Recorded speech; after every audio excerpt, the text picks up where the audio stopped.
Hello, I'm doing something. This is gonna be a quick little fun video to address some super chats because as I was doing Ice Queendom at the very end there, I was answering super chats within the video, but now that Ice Queendom is over, it felt weird to try to slip these Ice Queendom related questions into the videos that was coming afterwards, and I didn't know how to do that, so I figured, you know what, just dedicate a little video, however long this ends up being, to just answer some of your super chats. And I guess if I have more super chats in the future, I'll just do an end of the month kind of super chat roundup type deal. So let's see what you all had to say. First things first, big thank you to Messiah Complex, who's also one of my $10 patrons. If you pay attention to my end credit stuff, they have no questions, they just want to show some appreciation. And thank you so much, Messiah Complex. You didn't have to, you already are a $10 patron. But it really is great, and I really appreciate the support. You guys are awesome. And it's not just financial support that I appreciate.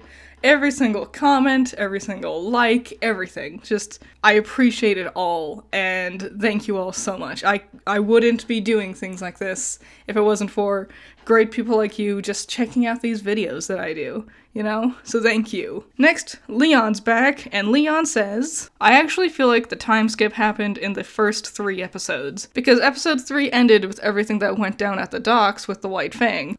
In case you don't remember, this is in reference to me asking how much time has passed within the last episode of Ice Queendom, and I feel like, yeah, you're probably right. The semester was the Ice Queendom plotline, I guess, or whatever was left of the semester. To be fair, this is not an Ice Queendom specific problem. This was always a thing with RWBY, where at the start of Volume 2, I'm like, a semester happened. Where? If you, because the Emerald Forest, it's so easy to forget, but everything from the beginning of the show to the end of the Emerald Forest arc, that's just 2 days. That is a 2-day time span. And maybe just because, a semester is usually, 4 months or something like that. So there's just, months missing somewhere in between, with Jean fighting Cardin, now this Ice Queendom thing happening, I don't know. Next up, this was a weird question for me to answer. It's from Cursed Knight. They say, if you don't mind me asking this non-relevant RWBY-wise question, what comes to mind if there was a person that's the same as Zaggy, but on the opposite end of the spectrum? And they mentioned that they asked me this on Twitter. I didn't answer you on Twitter because I don't know this person, and I had to ask. They're from Tales of Vesperia. As much as I love the Tales of games, I never played this one, and I also aren't sure what you mean by the other end of the spectrum. Do you mean, the color spectrum? With his design? I don't know, he's pretty bananas. He looks like a Yu-Gi-Oh character, I'm not gonna lie. From a color direction, I don't know, there's a lot going on here. I guess more monochromatic, I suppose? Because when you have so many colors, the other end of it is just, black and white. I'm sorry, I wish I could answer your question better. That's the thing with questions. If you're kind of running the gambit of something that I don't know, I'm not gonna have a very interesting response. Next up, we have 2 from James Dons across 2 different videos. Thank you so much, James. Another one of my $10 patrons. One of my oldest ones, too. First, James says, they're stronger than any US Marine for this series. They're strong, then there's getting through Weiss's fever dream. That's Army strong. I appreciate it. And you know what's crazy? Then there's also the English dub to have to get through. Because I do want to make a video, talking about their performances, specifically just the dub performances. Nothing about the story, just their performances. Because I do think offering critique with something like this, because they've never done anything like this before, a lot of these VAs.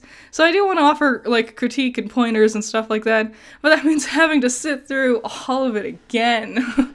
Oh, God.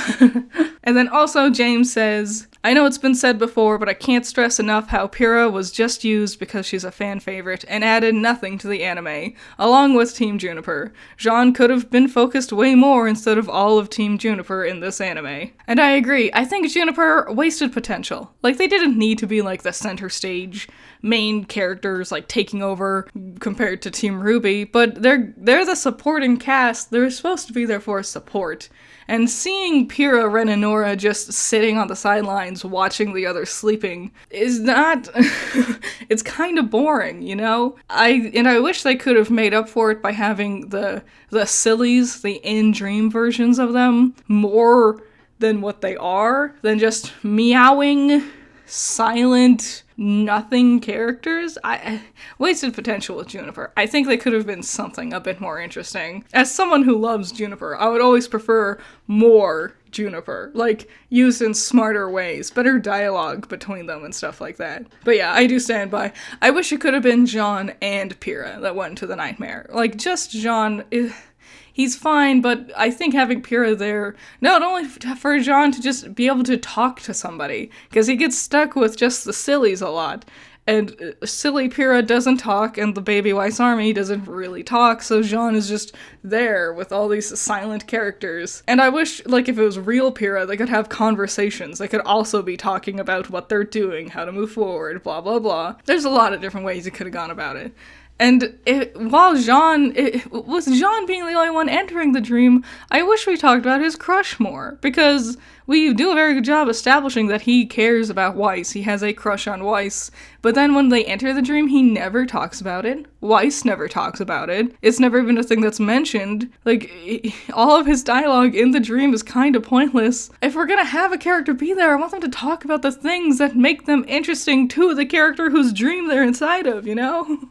But anyway, that was my super chats for the last few episodes of Ice Queendom that I didn't get to talk about. If you want to have more super chats like this in the future, I'd be totally down for it. I could bring it up in videos if you want me to remind you. People don't tend to do things unless you have a call to action.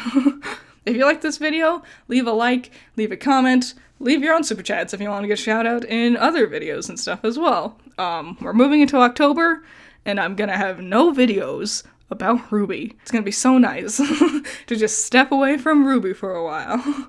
I'll be back to Ruby stuff specifically in November.